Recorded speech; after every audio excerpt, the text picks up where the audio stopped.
Hi, my name is Caroline Cannon, and I am a fourth grade ELA and social studies teacher at North Bend Elementary Middle School in Baltimore City, Maryland.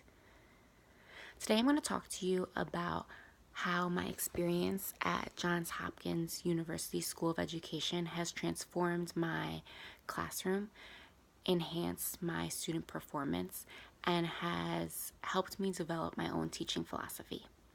My teaching philosophy is rooted in two ideas: student voice and student ownership. When I talk about student ownership, I'm talking about students being the primary director of the learning and students taking control of their learning in the classroom. I'm also going to talk today about 5 artifacts that contribute to student voice in my classroom, as well as developing student ownership in my classroom. As I talk about these artifacts, you can actually find them in the document that's also attached with this video.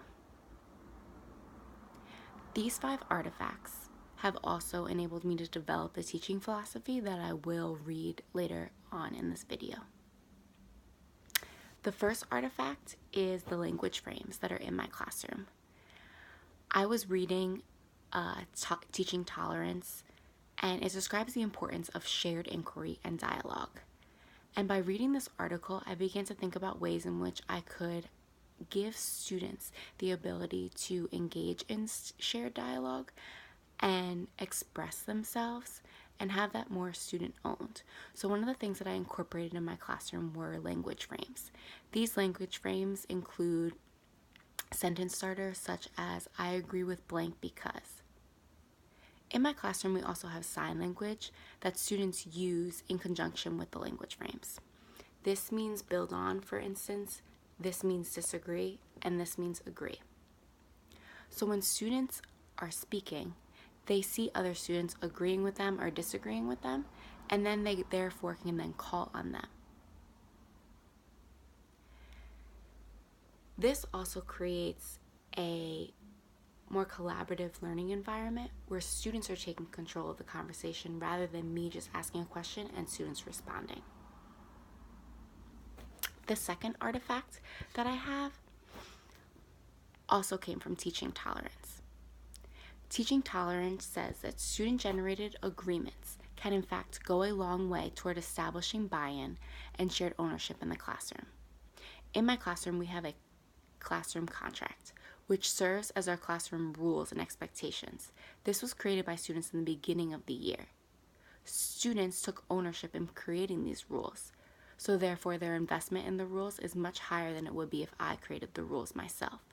This enables students' input to be taken into consideration as to what they would like the rules and expectations to be, and then it also gives them the ability to hold each other accountable for their actions. The third artifact is classroom jobs. Classroom jobs have allowed my students to basically run our classroom.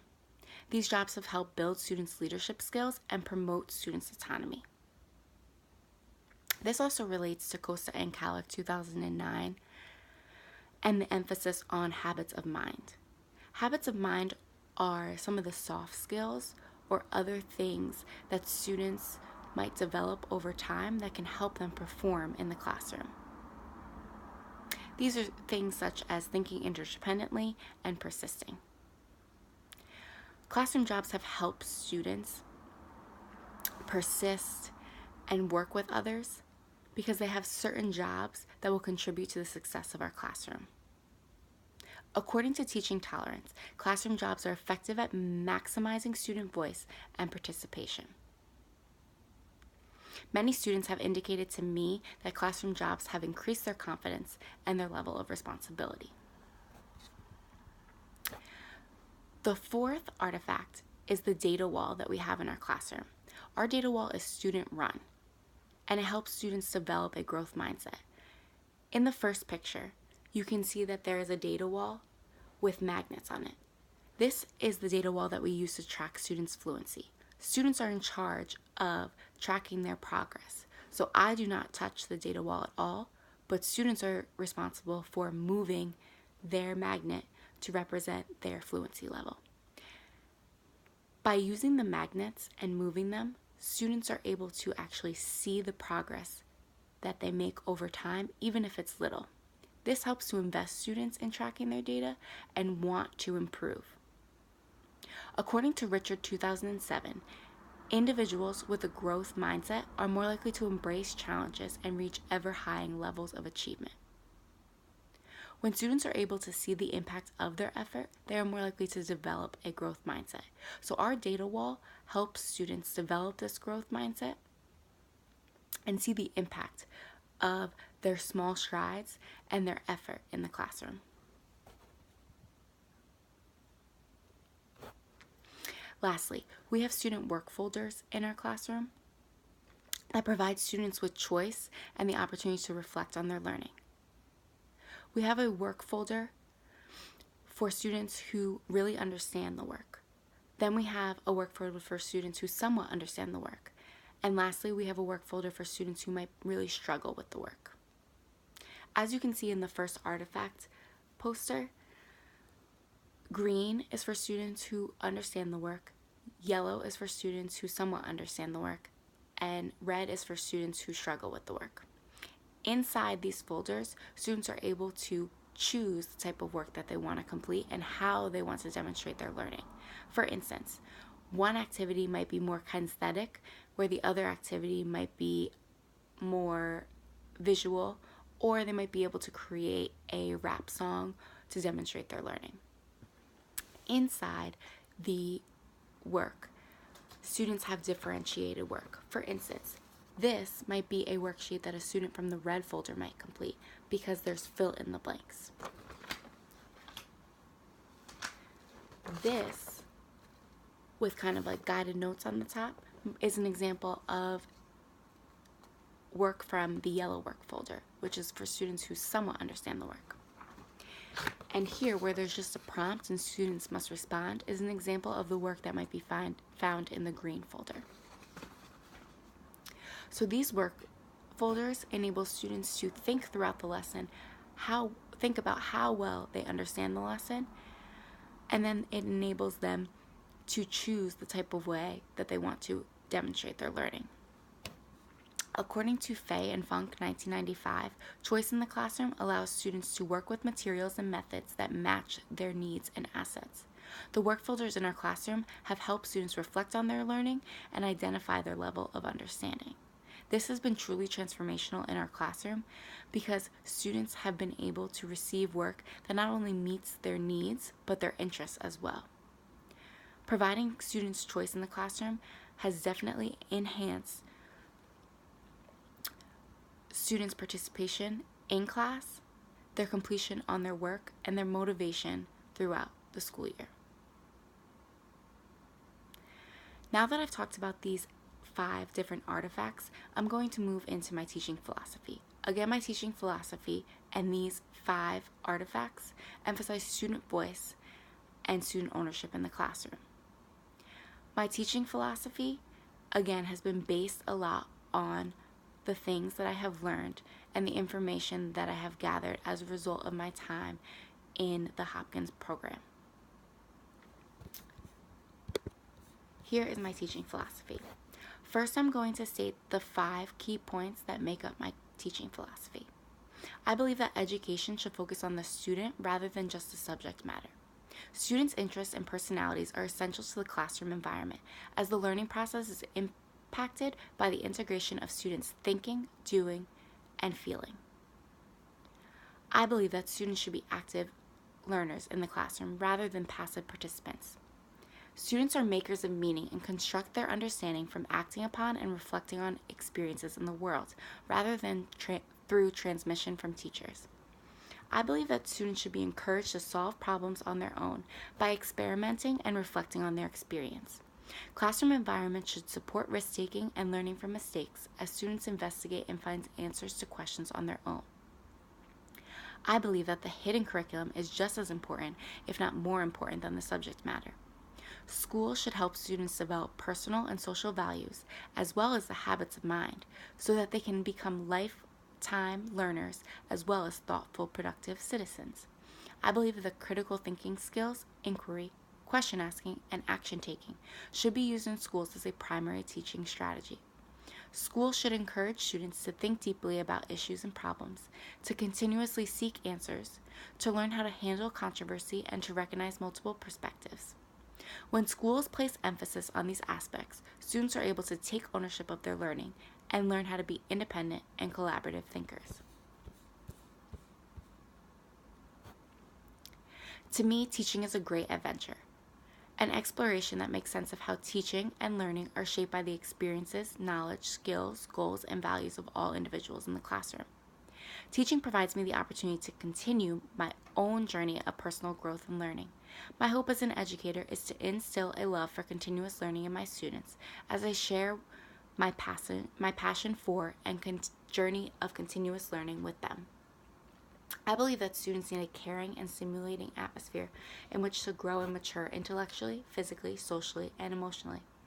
As an educator, it is also my desire to help students meet their full potential in each of these areas by providing them a space to feel included, develop a sense of self, learn from others, and have fun. I want to create an environment for my students that supports risk-taking, diversity, creativity, collaboration, and student voice.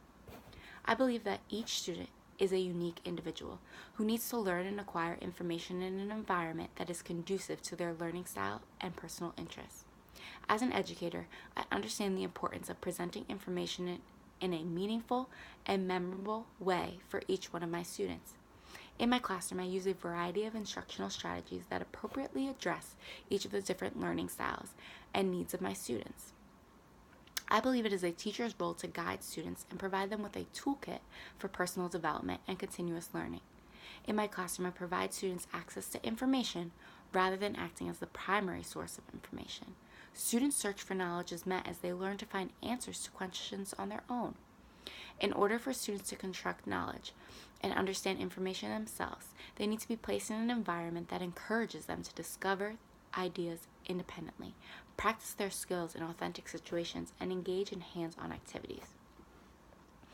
I believe students should be given multiple opportunities to study things that are meaningful and relevant to their lives and interests.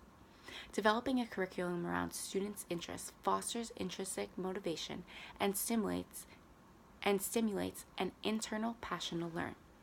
As an educator, I believe it is my responsibility to understand the lives and interests of my students so that I can promote students' understanding in the classroom and create lessons that are relatable to their own lives. Students, when given the opportunity for input, tend to generate ideas and create activities that are far richer, more interactive, and more creative than anything I could have imagined on my own. By giving students ownership in the curriculum, learning becomes relatable, fun, and meaningful for all those involved. Even though I'm only in the early stages of my career, I view teaching as an evolving activity. The teacher I was last year is not the teacher I am this year, nor is it the teacher I will be in 10 years. Flexibility and adaptability are tools that I use to guide my teaching. I rely upon the backgrounds, experiences, and needs of the students to shape the content and delivery method of my teachings. I aim to create a space in the classroom where students' voices are heard and honored, ideas are regularly expressed, and knowledge construction is a process embraced by everyone in the room. This is my teaching philosophy that again emphasizes student voice and student ownership. And many of the ideas that were presented in this teaching philosophy are ideas that I gathered through my experiences as a student in Johns Hopkins School of Education. My experience in this program has without a doubt made me a transformational teacher in the classroom, enabled me to promote my students' academic learning, and enabled me to understand my role as a teacher in the classroom. The last piece of evidence that I want to use is an artifact that is also included in the data wall artifact that shows my student growth over the course of this year. As you can see, many of my students grew. My 401 class grew 19 points on iReady, which demonstrates a year's growth, whereas my other group, 402, grew 35 points, which shows almost 2 years growth. By investing students in data, by taking their input into consideration, and by utilizing classroom jobs and having students guide the classroom discussions, using the work folders to differentiate their work, and allowing students to create the rules and expectations in our class, students were able to achieve academic success and experience transformational impact in the classroom.